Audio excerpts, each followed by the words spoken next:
ہمیشہ کے لیے ہوا خیر مما یجمعون. ان تمام چیزوں سے جسے لوگ جمع کر رہے ہیں یہ سب سے بہترین چیز ہے یہ قرآن.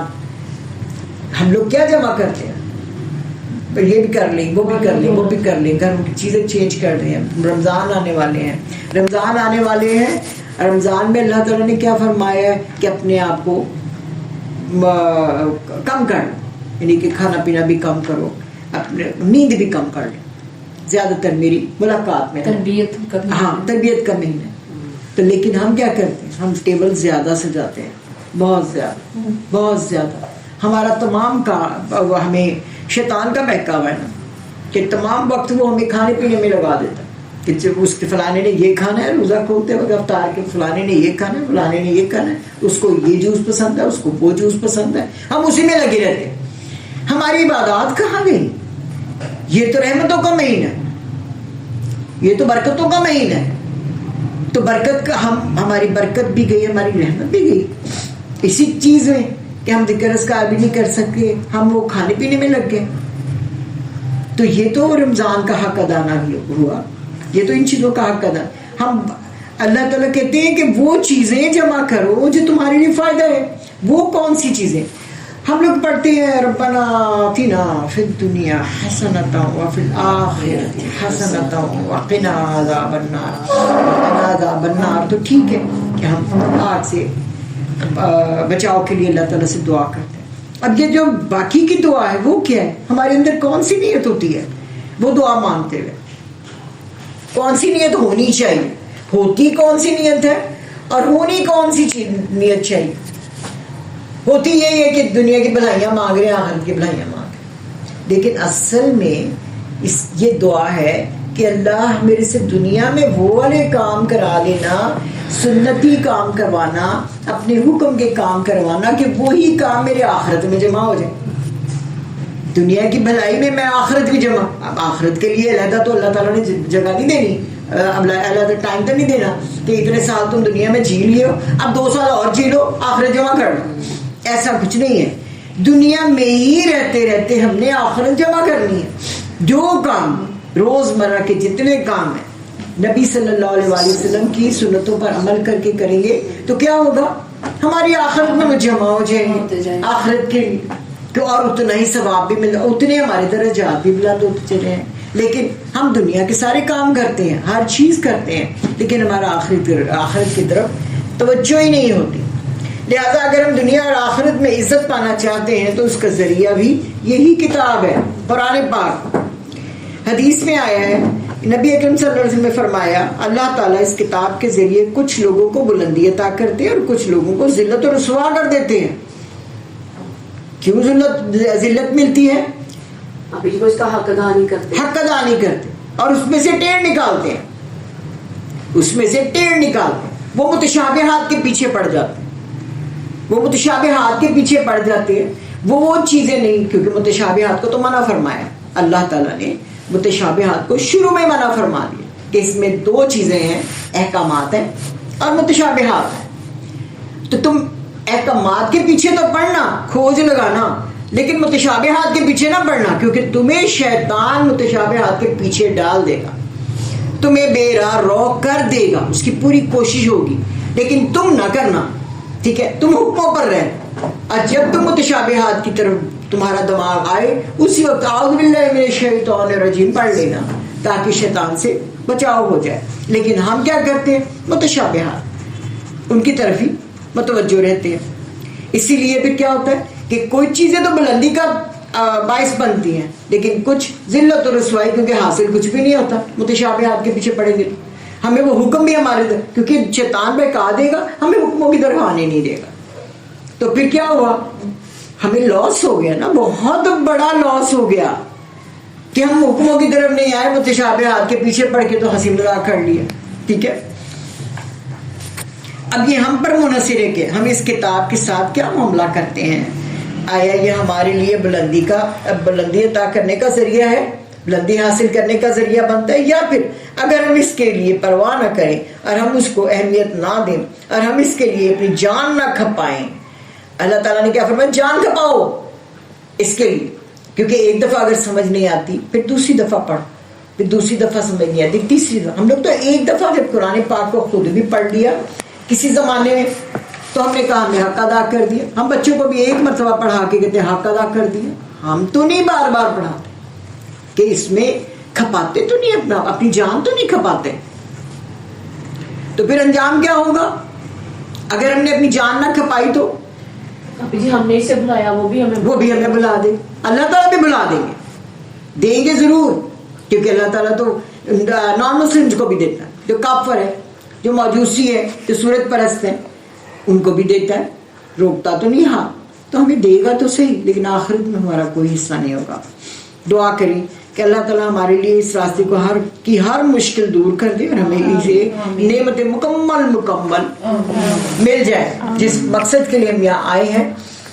ہمارے مقاصد, ہماری مشکلات, ہماری دعائیں, ہماری خواہشات اللہ تعالیٰ جو ہمیں نہیں معلوم, اللہ تعالیٰ کو پتہ ہے. غیب کا علم صرف اللہ تعالیٰ کو پتہ ہے. جو ہمیں مشکلات آنے اللہ تعالیٰ دور کر دے, ہمیں ہر چیز سے بچا لے, تو ان نعمتوں سے ہمیں محروم نہ کرے, اور یہ ہمارے لیے دنیا اور آخرت میں عزت اور سرفرازی کا ذریعہ بنے, دنیا اور آخرت کی مشکلات کو آسان کرنے کا بھی ذریعہ بنے. اگر ہم اس پر پوری توجہ کریں گے تو ایسا ہوگا, ورنہ جیسے آئے ویسے ہی اٹھ کے چلے جائیں گے کہ حاضری لگ گئی ہے, اتنا تو فائدہ ہو گیا کہ ہمارے لیے آدھے پچھادے فرشتے جو ہے وہ ہماری مغفرت کی دعا کر رہے ہیں, بس ٹھیک ہے اتنا ہی ہمیں مل گیا, اور سب کو پتا ہے کہ ہم قرآن کلاس میں جاتے ہیں, ٹھیک ہے. لیکن نہیں, ہمارا یہ مقصد نہیں ہونا چاہیے. ہم نے وہ اللہ تعالیٰ سے پورے کا پورا وہ نعمتیں جو ہے نا وہ لینی ہے, اور آخرت میں اللہ تعالیٰ کا دیدار لینا ہے. نبی پاک صلی اللہ علیہ وسلم کے ہاتھوں سے حوض کوثر کا پانی لینا ہے. ہم نے پل صراط دوڑ کر پار کرنا ہے. یہاں جو پہلے آتا ہے اس کو کیا ہے, ثواب ملتا ہے نا قربانی کا, اونٹ کا ثواب ملتا ہے, گائے کا ثواب ملتا ہے. تو کیا میں تو اللہ تعالیٰ سے یہی دعا کرتی ہوں, پروردگار یہ کوشش میں کرتی ہوں کہ مجھے اونٹ کا ثواب ملے, یا اللہ انہیں اونٹوں پر پروردگار عالم پل صراط پار کرا دینا, ایک خروچ بھی نہ لگاؤں, اتنی روشنی ہو کہ بس سامنے نبی پاک صلی اللہ علیہ وسلم سامنے نظر آ رہے ہیں اور ہم دوڑ لگا دیں, ہمیں کچھ بھی محسوس نہ ہو کہ یہ کتنا باریک پل ہے, ٹھیک ہے نا, کہ وہ بال سے بھی زیادہ باریک اور تلوار سے بھی زیادہ تیز وہ پل ہے, اور ہمیں محسوس بھی نہ ہو اور ہم پار کر جائیں انشاءاللہ. ہماری کوشش, کیونکہ جس چیز کی ہم کوشش کریں گے, جس چیز کو حاصل کرنے کی کوشش کریں گے, اللہ تعالیٰ ہمیں وہی دیں گے. اللہ کا وعدہ ہے اور اللہ تعالیٰ اپنے وعدے کے خلاف نہیں کرتے. قرآن پاک شروع کرنے سے پہلے اعوذ باللہ من الشیطان الرجیم پڑھی جاتی ہے. ایسا کیوں کرتے ہیں ہم لوگ؟ اس لیے کہ قرآن پاک ہی میں اللہ تعالیٰ نے فرمایا ہے وَإِذَا قَرَأْتَ الْقُرْآنَ فَاسْتَعِذْ بِاللَّهِ, جب تم قرآن پاک کو پڑھو اللہ تعالیٰ کی پناہ طلب کر لیا, اللہ تعالیٰ کی پناہ میں آ جایا کرو. کس چیز سے بچنا ہے ہم لوگوں نے؟ میرے شیطان مردود سے بچنے کے لیے. شیطان کون ہے؟ شیطان ہمارا دشمن. اللہ تعالیٰ نے بار بار قرآن پاک میں فرمایا ہے یہ تمہارا کھلا دشمن ہے, اور اس سے بچو, کہ تم کسی بھی صورت اس سے بچو. شیطان کی پہچان کے لیے اتنا ہی کافی ہے کہ وہ ہمارا کھلا دشمن. تو یہ ظاہر ہے کہ پناہ کسی نقصان پہنچانے والی چیز ہے, دشمن سے ہی درکار ہوتی ہے. اور ایسی ہستی سے جو ایسی ہستی کی پناہ میں آیا جاتا ہے جو اس نقصان پہنچانے والے دشمن سے زیادہ طاقتور, اس کی پناہ میں آئیں گے. جیسے کوئی بھی تکلیف ہو, بچہ ماں کے پاس آ جاتا ہے کہ ماں بچا لے گی, حالانکہ ماں بھی بیچاری ڈر رہی ہوتی, لیکن بچے کو پتا ہے کہ میری ماں بچا لے گی. تو اسی طرح ہم بھی اللہ تعالیٰ جو 70 ماں جتنا پیار کرتے ہیں وہی بچا سکتے ہیں ہمیں, ٹھیک ہے نا, وہی بچا سکتے ہیں شیطان سے, کیونکہ اللہ کو پتا ہے کہ شیطان سے میں نے کیسے اپنے انسان کو بچانا ہے. اگر ہم اللہ تعالیٰ سے مدد مانگیں گے تو شیطان چونکہ غیر محسوس طور پر انسان کی فکر پر اثر انداز ہوتا ہے, وہ ہمارے خون میں رواں ہوتا ہے, یعنی کہ ہم سے علیحدہ نہیں ہو سکتا ہے. شیطان ایک شیطان ہے, ایک یعنی فرشتہ ہے, یعنی کہ اچھائی بھی اور برائی بھی ہے, ہمارے اندر ہی ہے. تو وہ ہمارے عمل سے یا تو جو اچھائی ہے وہ ہمارے نفس پر قابو کر لے گی, اور یا پھر ہم ذرا سے ڈھیلے پڑے تو جو برائی ہے شیطان جو ہے وہ ہماری نفس پر قابو کر لے گا. دونوں میں سے کسی نے قابو کرنا ہے. وہ ہمارے عمل پر ڈیپینڈ کرتا ہے, ہماری نیت پر ڈیپینڈ کرتا ہے کہ ہم کس کو موقع دیتے ہیں اپنی نفس پر قابو کرنے کا. سب سے پہلا چیز یہ ہے کہ ہم نے اپنے نفس پر قابو کرنا ہے. لہٰذا یہ دعا دراصل قرآن کی تلاوت کے دوران کا جو فکری سے بچنے اور قرآن سے ہدایت حاصل کرنے کی دعا ہے. یہ قرآن سے مکمل, اگر ہم اعوذ باللہ من الشیطان الرجیم پڑھ لیں تو ہمارا دھیان پھر دوبارہ وہیں آ جائے گا اور شیطان سے بچا لیں گے ہمیں اللہ تعالیٰ. اب نماز میں بھی کئی دفعہ ایسا ہوتا ہے کہ ہمیں ایسے وسوسے وغیرہ آنا شروع ہو جاتے ہیں, ہمارا دھیان جو ادھر ادھر بھٹک جاتا ہے.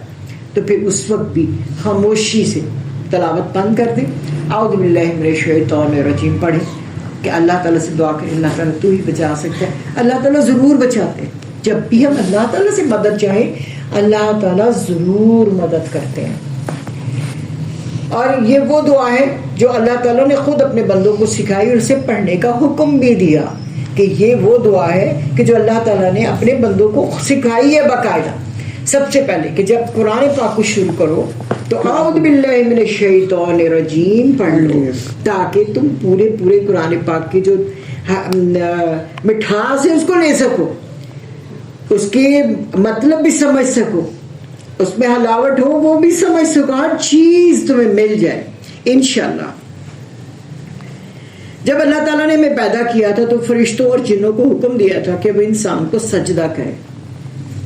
اب وہ سجدہ کیا تھا؟ تعظیمی سجدہ تھا.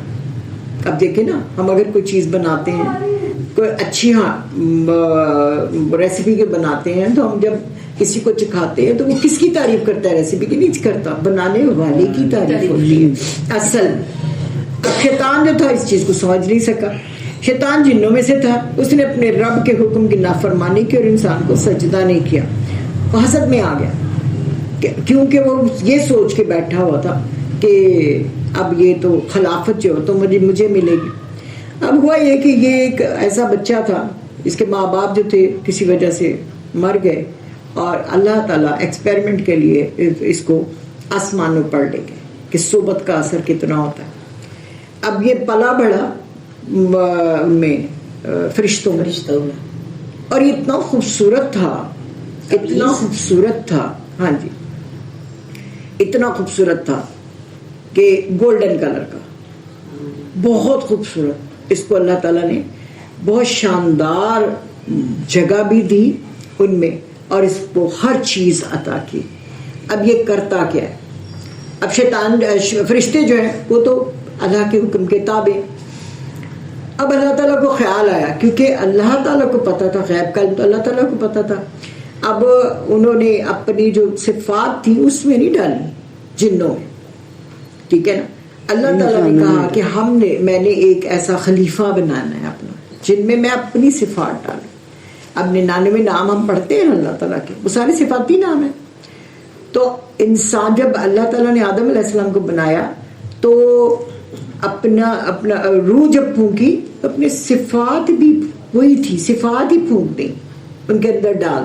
اب دیکھیں نا, ہم رحمان بھی ہیں, رحیم بھی ہیں, ہم رحم بھی کرتے ہیں, ہمیں غصہ بھی آتا ہے, ہم قہار بھی ہے, جبار بھی ہے, سب کچھ ہے, ٹھیک ہے نا. تو اپنی صفات ڈال. اب یہ آزمائش تھی انسان کے لیے کہ یہ ساری صفات, اب اس کی بھی آزمائش تھی کہ وہ اپنی اصلیت پہ آتا ہے کہ نہیں. وہ اپنی اصلیت پر آ گیا کہ میں کیوں سجدہ کروں. بولا انا خیر منہ, کہ میں اس سے تو بہت بہتر ہوں. انا, ہم میں بھی تو انا ہوتی ہے نا. اب دیکھیں نا, یہ لفظ قرآن کا ہے انا, میں, تو ہم بھی استعمال کرتے ہیں, ہماری اردو میں بھی استعمال ہوتی ہے نا, میں, تکبر, میں آ جاتی ہے, اور جس میں آ گئی وہ مارا گیا. میں سے زیادہ اچھا, اس لیے خلقتنی من نار وخلقتہ من طین, کہ مجھے تو نے آگ سے پیدا کیا اور اسے مٹی سے بنایا, تو میں اس سے افضل ہوں, میں اس کے آگے نہیں جھکوں گا. اب وہ اس نے اللہ کی تخلیق کو کہ آپ نے بہترین چیز بنائی ہے, وہ غصے میں آ کے, ہم بھی تو غصے میں آ کے بڑا کچھ کر جاتے ہیں, قتل بھی ہو جاتے ہیں, بعد میں سوچتے ہیں. اب حابیل کو اور قابیل کو بھی تو غصے میں ہی اسے قتل کر دیا تھا, حسد میں آ کے غصے میں ہی قتل کیا تھا, اور شیطان نے ہی کروایا تھا. کیونکہ شیطان نے تو اللہ تعالیٰ سے یہ وعدہ کر لیا نا کہ اب تو مجھے مہلت دے، میں تیرے لوگوں کو بہکاؤں گا. پہلے اس نے مہلت مانگی، اللہ تعالیٰ نے کہا ٹھیک ہے میں تجھے مہلت دیتا ہوں، تو کر دیکھ کیا کر سکتا ہے. کہ میں بہکاؤں گا، میں ان لوگوں کو بہکاؤں گا جو تیری طرف آنے کی، ان کو نہیں بہکاؤں گا جو پہلے شیطان ہے. میں ان کو بہکاؤں گا جو تیری طرف آنے کی کوشش کریں گے، میں تو ان کو بہکاؤں گا، میں تو ان کو تیری طرف نہیں آنے دوں گا. میں سیدھی طرف سے آؤں گا، میں الٹی طرف سے آؤں گا، میں اوپر سے آؤں گا، میں نیچے سے آؤں گا، دائیں سے آؤں گا، بائیں سے، سامنے سے، پیچھے، میں ہر طرف سے اس کو گروں گا، لیکن میں صرف پھونک ماروں. اب ہم کہیں گے قیامت والے دن کہ یا اللہ میں نے تو یہ کام نہیں کرنا تھا، یا اللہ اس نے کروایا تھا شیطان کو. تو وہ کہے گا کیوں، میں نے ہاتھ پکڑ کے کہا تھا یہ کام کرو، میں تو تمہیں بولا تھا، تم تو خود ہی میرے پیچھے آ گئے تھے، دوسری طرف ہو گئے تھے، تمہیں دنیا بہت عزیز ہونے لگ گئی تھی. میں تو اپنا وعدہ نبھا رہا تھا، تو تمہارا وعدہ کہاں گیا؟ کیونکہ جب حضرت آدم علیہ السلام کو بنایا گیا تو ساری ارواح بنا دی اللہ تعالیٰ. جب ان میں روح پھونکی تو جتنی بھی ازل سے ابد تک کی جتنی ارواح آنی تھی وہ ساری اللہ تعالیٰ نے بنا دی. اب وہ عالم ارواح میں ساری موجود ہیں، ٹھیک ہے نا، اور جوڑا جوڑا بنایا. اور اللہ تعالیٰ سے کہا اچھا جب عالم ارواح میں سب کو پیدا کیا تو پھر اللہ تعالیٰ نے وعدہ لیا ان سے کہ ہاں بھائی تم کس کی عبادت کرو گے، کس کا کہنا مانو گے. ہماری روح نے کہا یا اللہ ایاک نعبد و ایاک نستعین، کہ ہم تیری ہی عبادت کریں، تیرے غلام بن کے رہیں گے، تو جو کہے گا ہم کریں گے. کہ اللہ تعالیٰ نے انسانوں کو اپنی عبادت کا مطلب ہوتا ہے فرما بردار، غلامی کرنے کے لیے بنایا، لیکن ہم